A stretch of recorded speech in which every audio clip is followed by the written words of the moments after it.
We find in chapter 48, it says, "And it came to pass after these things that one told Joseph, Behold, thy father is sick. So he took with him his two sons, Manasseh and Ephraim. And one told Jacob and said, Behold, thy son Joseph cometh unto thee. And Israel strengthened himself and sat upon the bed. Jacob says to Joseph, God Almighty appeared unto me at Luz." Now, what's another name for Luz? We discussed maybe. At first it was known as Luz, but this is, you remember where Jacob slept, had that dream of the ladder? Bethel. So Luz is the same as Bethel. But he says, He appeared unto me at Luz in the land of Canaan, and blessed me, and said unto me, Behold, I make thee fruitful, and multiply thee, and I will make of thee a multitude of people, and will give this land to thy seed after thee for an everlasting possession. So he knows that the land promise of Canaan, although he is currently in Egypt with Joseph, but he knows that the Israelites one day will go back to that land that's been promised, of course, of God. But he wants to bless Manasseh and Ephraim. But what he does here in verse 5, he adopts them. He adopts them. So they become like his children. And now thy two sons, Ephraim and Manasseh, which were born unto thee in the land of Egypt, before I came unto thee in Egypt, are mine. As Reuben and Simeon, they shall be mine. So that's why we have then the tribes of Manasseh and Ephraim. It's because Jacob adopted. You don't have the tribe of Joseph, but you have the tribe of Ephraim and Manasseh, because Jacob adopts them, and he gives Joseph, basically through his children, one portion greater than all of the others. And so we have that adoption. And now then, as time continues on in this chapter, I'm not going to read all of this chapter, Jacob, his eyes are getting dim because of age, possibly cataracts, I don't know. But he asked for Manasseh and Ephraim. And Joseph took both Ephraim in his right hand toward Israel's left hand. So here would be Ephraim next to his left, and Manasseh in his right hand toward his left hand toward Manasseh's right hand. And so he would have Manasseh and Ephraim, and brought them near unto him. And Israel stretched out his hand and laid it upon Ephraim's head, who was the younger, and his left hand upon Manasseh's head. So even though Manasseh is facing his right hand, he takes his right hand and puts it on Ephraim. And he takes his left hand then and puts it on Manasseh. And he begins to make a blessing for them. Joseph sees this, and what does Joseph do?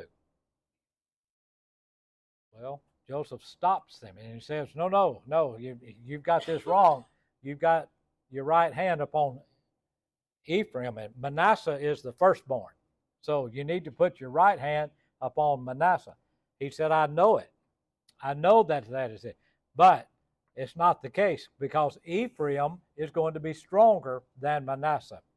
And so therefore, again, the younger is the one who's getting the blessing. The word Ephraim means fruitful. Manasseh, of course, means forgetting. And so he gives the greater blessing unto Ephraim. Ephraim becomes really so great that at one time, Ephraim, throughout some of the prophets, stands for the whole tribe of Israel. Ephraim is joined to idols, let him alone, one of the prophets said. Well, he's talking about Israel. And so Ephraim will become the capital of Israel. And so that's how important it was.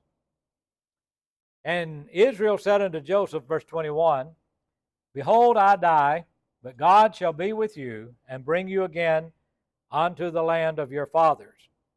Moreover, I have given unto thee one portion above thy brethren, which I took out of the hand of the Amorite with my sword and with my bow.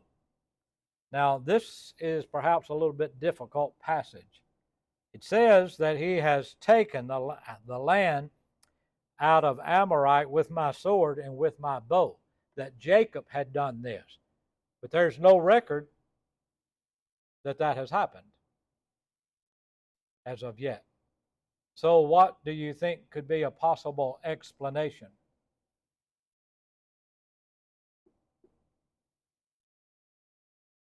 Remember the most two famous words? Oh, yeah?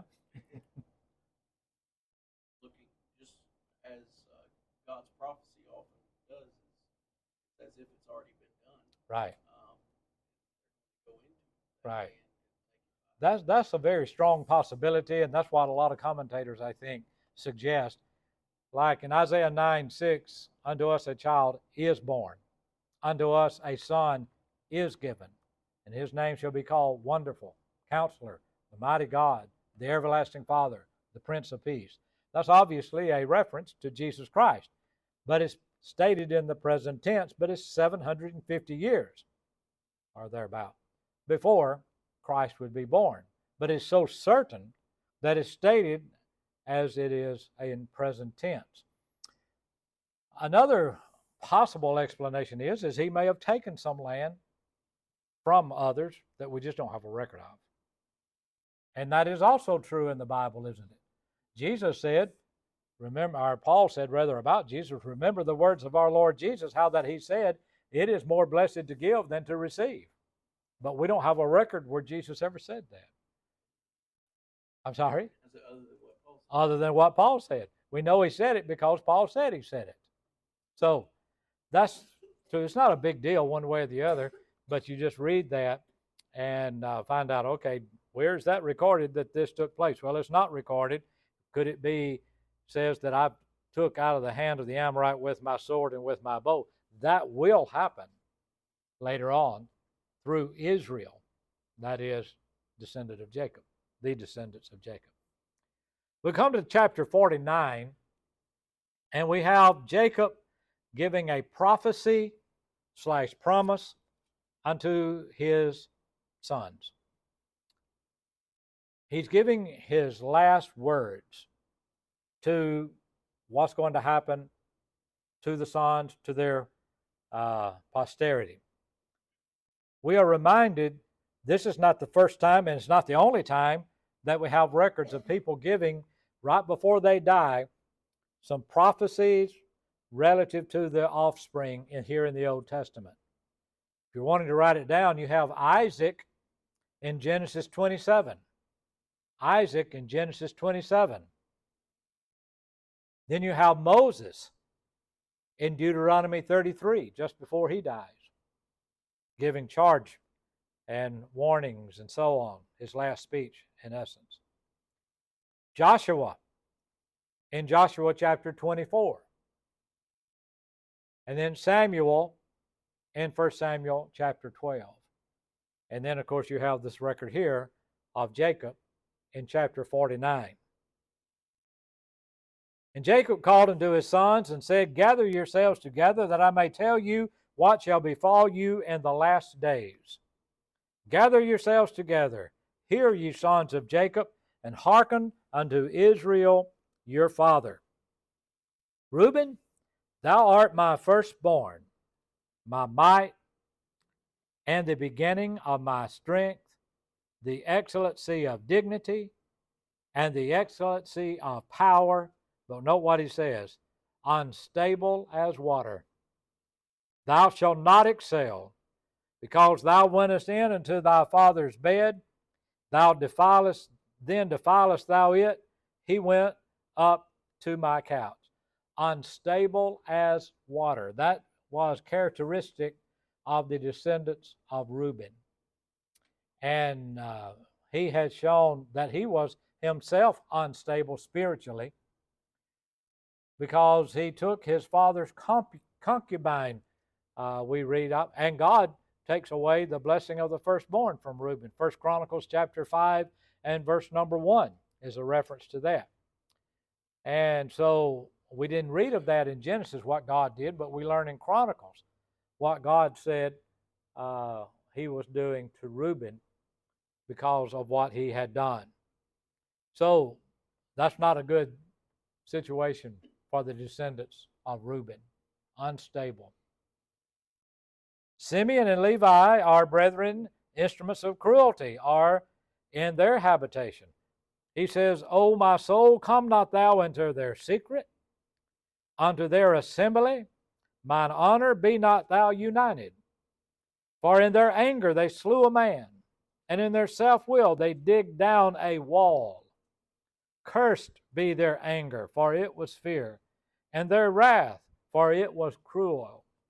I will divide them in Jacob and scatter them in Israel. What is it that Simeon and Levi had done?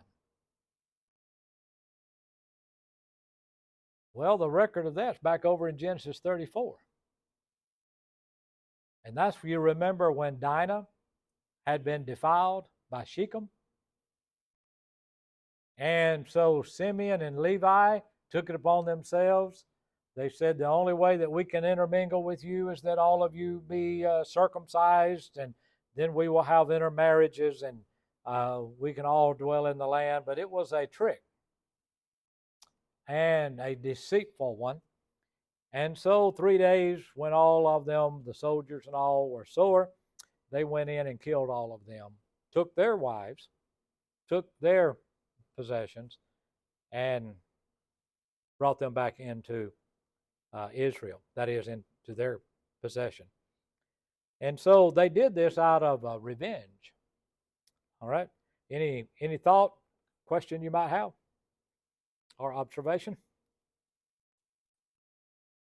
Well, he continues on. Judah, what does Judah mean? Anyone remember? It means praise. Notice some words that are going to be associated with the names now. Judah, thou art he whom thy brethren shall praise. Thy hand shall be in the neck of thine enemies. Thy father's children shall bow down before thee. Judah is a lion's whelp, a young lion. Young lions are noted, of course, for their strength, aren't they? From the prey, my son, thou art gone up. He stooped down. He crouches as a lion, and as an old lion. Who shall rouse him up? You know, we often say, let sleeping dogs lie. That goes for lions also. Let sleeping lions lie. Who's going to rouse him up? You don't want to make the lion angry at you. In other words, Judah, you're going to be strong. You're like a lion. And notice he says, the scepter shall not depart from Judah, nor a lawgiver from between his feet until Shiloh come. And unto him shall the gathering of the people be. Someone look at Revelation 5:5, please. Someone read Revelation 5 and verse 5. This is when they're trying to open the 7 seals, and they come to the 7th one, and there's not anybody found who is worthy to open that 7th seal. But then we have Revelation 5:5. And one of the elders saith unto me, Weep not, behold, the Lion of the tribe of Judah, the root of David, hath prevailed to open the book and to loose the 7 seals thereof. Okay, the Lion of the tribe of Judah. And so the lion that Judah is talking about here ultimately is the Christ. The scepter. What's a scepter? You might know what a scepter is. That's it. That's right. It's like a pole or a staff, or rod, maybe even like a rod. I call it a pole. But he rules with that, right? Means that he's the king. He's the king. And even during the times of Esther, you know, unless he held out his staff, and the scepter, no one could come before him. Nor a lawgiver from between his feet until Shiloh come. The word Shiloh means rest. It means rest. Jesus says, "Come unto me, all ye that labor and are heavy laden, I will do what? I'll give you rest. Take my yoke upon you and learn of me, for I am meek and lowly in heart, and ye shall find rest unto your souls." So this is a prophecy of Jesus Christ, the Lion of the tribe of Judah. He's not only the Lamb, he's also the Lion. So Brother Thomas Warren wrote a book some time ago. You might want to get a copy of it if you can, called The Lamb Who Is the Lion. Or maybe it's the other way around, the Lion Who Is the Lamb. But because Jesus Christ is both.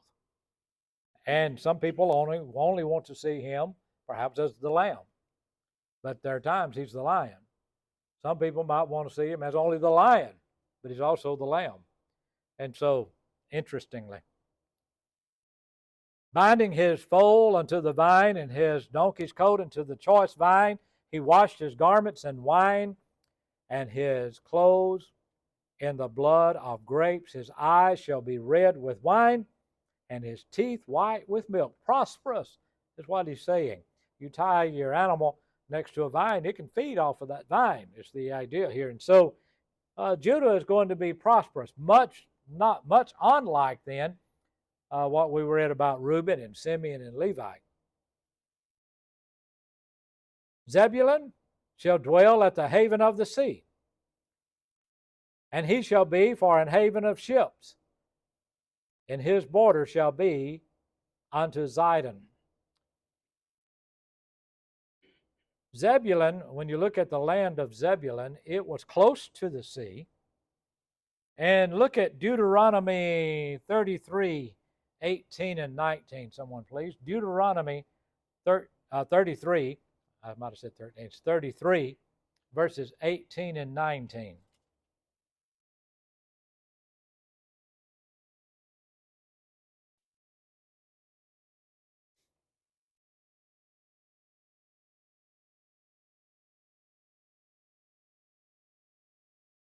And when you find that, if you'll read it, I'd appreciate it.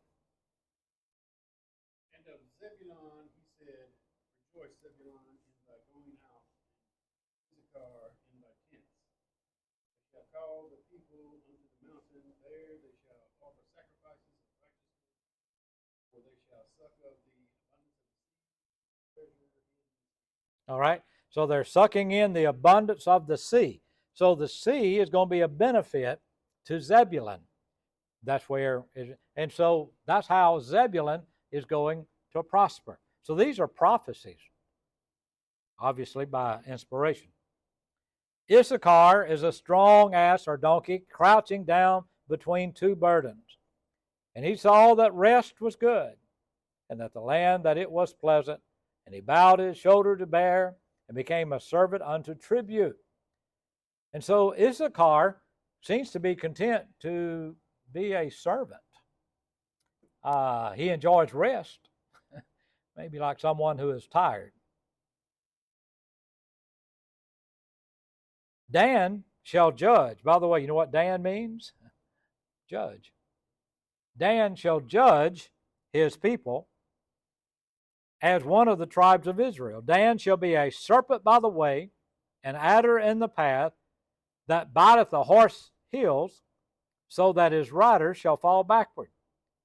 Dan is not known for being strong, small tribe, but Dan was cunning.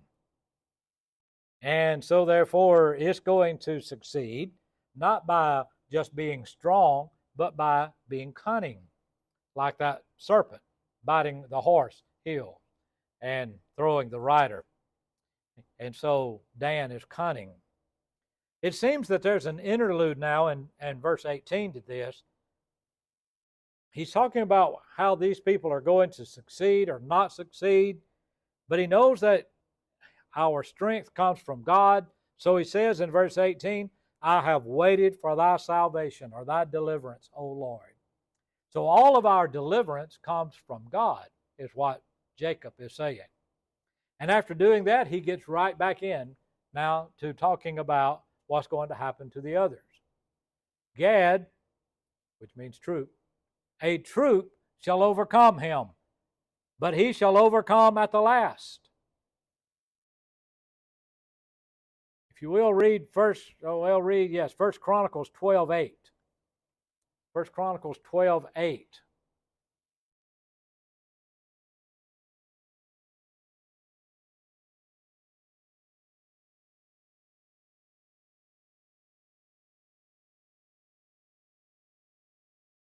And of the Gadites were separated themselves unto David, there separated themselves unto David into the hold of the wilderness of might, and men of war fit for the battle, that could handle shield and buckler, whose faces were like the faces of lions, and were as swift as the roes upon the mountain. Okay, the Gadites are those who came to help David, and their faces were like lions. In other words, these are courageous people. They're strong people, and so you'll be Gad of troops, but he shall overcome at the last. He continues on. Out of Asher his bread shall be fat, and he shall yield royal dainties. He is going to be prosperous. He's going to be plenty. Someone read Deuteronomy 33:24. Deuteronomy 23:24. 23 or 30. 33:24. 33:24.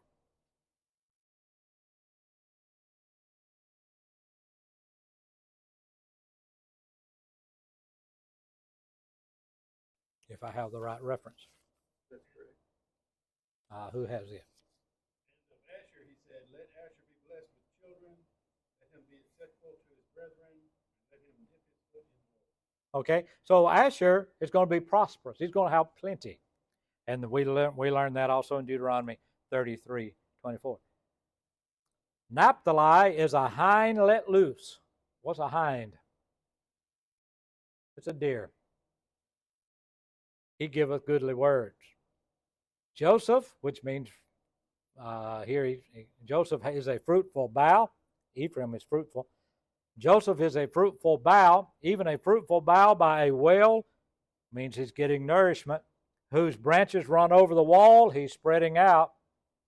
The archers have sorely grieved him and shot at him and hated him.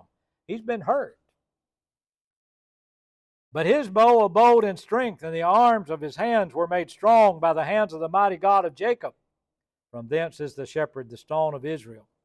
Even by the God of thy father, who shall help thee, and the Almighty, who shall bless thee with blessings of heaven above, blessings of the deep that lieth under, blessings of the breast and of the womb, the blessings of thy father, how prevailed above the blessings of my progenitors. Unto the utmost bound of the everlasting hills, they shall be on the head of Joseph, and on the crown of the head of him that was separated from his brethren. He's going to be abundantly blessed, his descendants, particularly Ephraim, and then Manasseh. Then we come to Benjamin, which would be the last one that we have a record of. Benjamin shall raven as a wolf in the morning. He shall devour Benjamin shall raven as a wolf. In the morning he shall devour the prey, and at night he shall divide the spoil. He's got plenty. He goes out like that wolf does and kills the prey, and then in the evening he's got enough still left over that he's dividing the spoil with its offspring. So Benjamin, you're going to be successful. Benjamin was not a large tribe either, was it? In fact, ultimately, I guess you'd say incorporated primarily with Judah down there by them. So all these are the 12 tribes of Israel, and this is that their father spake unto them and blessed them, every one according to his blessings, and he blessed them. But now he gives a direct charge regarding his burial. Bury me with my fathers in the cave that's in the field of Ephron the Hittite, in the cave that's in the field of Machpelah. Okay, that cave of Machpelah, the double cave, which is before Mamre. Mamre is also known as Hebron, in the land of Canaan. There's his faith. Why would you want to be buried there? Well, Israel ultimately is going to come back there, and that's going to be our place, so to be. Abraham bought it. Notice he says, there they buried Abraham and Sarah his wife. Okay? Abraham and Sarah buried in the cave of Machpelah. There they buried Isaac and Rebekah. We didn't know that until we got to this verse. It's nowhere recorded, to my knowledge anyway, that Rebekah was buried there. But we know she was because this verse now says that she was. And there I buried Leah. Leah is buried at the cave, in the cave of Machpelah. Why not Rachel again?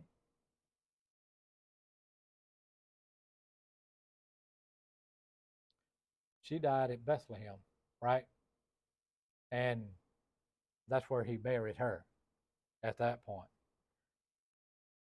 And when, so he says, the purchase of the field and of that cave that is therein was from the children of Heth. And when Jacob had made an end of commanding his sons, he gathered up his feet into the bed. The text then says, and he yielded up the ghost. What's the word ghost mean here?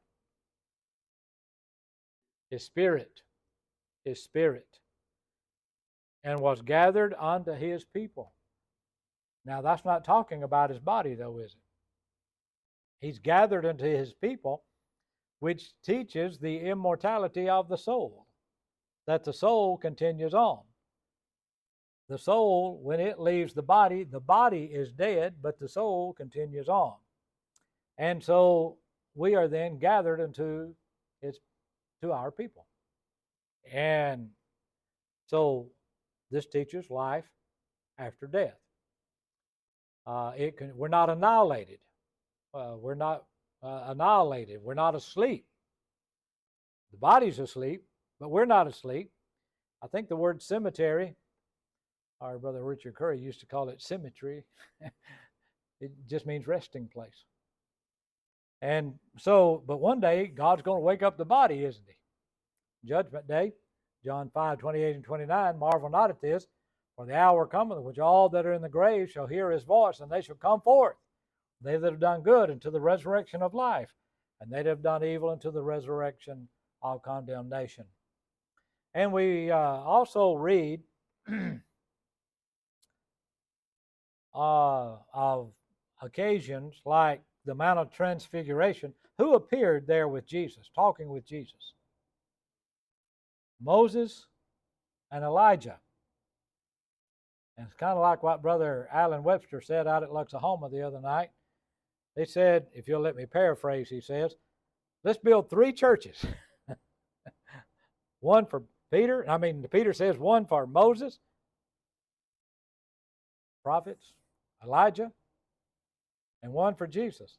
He said, now, if he wasn't allowed to build one for Moses and Elijah, why can we build a church today for some other man? Jesus built his. This is my beloved Son, whom I'm well pleased. Hear ye him. But the point that I'm wanting to make here is Moses was still alive. Some 1,500 years after he had died, there he is talking with Jesus. Elijah, who had been caught up in the whirlwind, here he is talking with Jesus. So we continue on. So what a blessing that is, that we have that hope, that we pass from this life to the, I guess what concerns us is the unknown of a lot of things. We've never done it before. But we find that gathered into his people is kind of a nice way, I think, of wording that. Stephen, it said, he fell asleep. We don't mind falling asleep, do we? Clifton's a preacher. He's seen people fall asleep before. Not like Stephen did, though. And I've seen them too. All right, so we come to chapter 50. Joseph fell upon his father's face and wept upon him and kissed him. And Joseph commanded his servants, the physicians, to embalm his father, and the physicians embalmed Israel. First time we read of that happening, right? Embalming. And so the Egyptians were noted for embalming people. Many years ago, when I was coming out of Russia, I went through Red Square, and I actually went and saw linen Lenin's body. They had it mummified. And you could go through there and take a look at. When I told the students at school that I'd seen Lenin's body in Moscow, they said, "The Beatles?" I said, "No, Vladimir." Of course, but anyway, I don't know if they allow that even now or not, but you could back then. 40 days were fulfilled for him, so for the days of embalming. And then the Egyptians mourned for him 70 days, 70 days that they would mourn. I guess you might see in the Middle East, even in Egypt today, how that people sometimes are very expressive in their mourning. And if you didn't have any friends, you could hire people to mourn for you. And so they got paid. There were professional mourners. I don't know that these were professional, other than the sense that they may have been appointed by Pharaoh as the people who would do the mourning. For 70 days. That's a long time, isn't it? Well, when the days of the mourning were past, Joseph spake unto the house of Pharaoh, saying, If I have found grace in your sight, speak in the ears of Pharaoh. Interestingly, he doesn't go to Pharaoh himself over this. He speaks to the house of Pharaoh and asks them to go to Pharaoh. Don't know the significance of that, but Pharaoh says, yes, go. In fact, he's going to send basically an army with him. And so it's a great host of people that are going, soldiers and so on, with them. And their little ones and their flocks, they left those in the land of Goshen. There went with him both chariots and horsemen, and it was a great company. And they came to the threshing floor of Atad, which is beyond Jordan, and there they mourned with him a great and so very sore lamentations, and made mourning for his father. So much so that they called it Abel Mizraim, which means the mourning of the Egyptians. The mourning of the Egyptians. I find when it says beyond Jordan, that usually means over on the east side of Jordan. It also means they did not go by the way of the Philistines, which might have incited a war. So maybe there's some wisdom in that. But they go and they bury him, and when they come back, what do the brothers now say? When Joseph's brethren saw their father was dead, Joseph will peradventure hate us, and now he'll require of us the evil, because Dad's not around anymore to protect us. So they go to Joseph and say, before our father died, he said to tell you to forgive what we have done.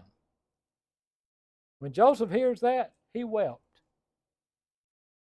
He was not out after revenge. And he wept that they would even think that. And his brethren also went and fell down before his face, and they said, We be thy servants. And Joseph said unto them, Fear not, for am I in the place of God? In other words, vengeance belongs unto God. If you've got a problem, you better take it up with God, right? Don't ignore it. Take it up. Get forgiveness from God.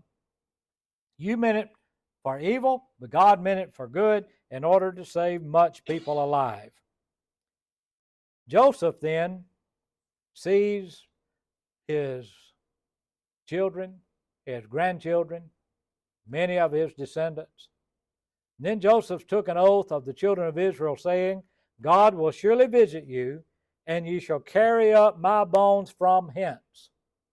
When you go to Exodus 13:19, again, if you're taking notes, Exodus 13:19, Moses, when they leave Egypt, they take the bones of Joseph. In Joshua 24:32, they take them now when they're going into this land, they take the bones of Joseph into the land of Egypt, as he had requested.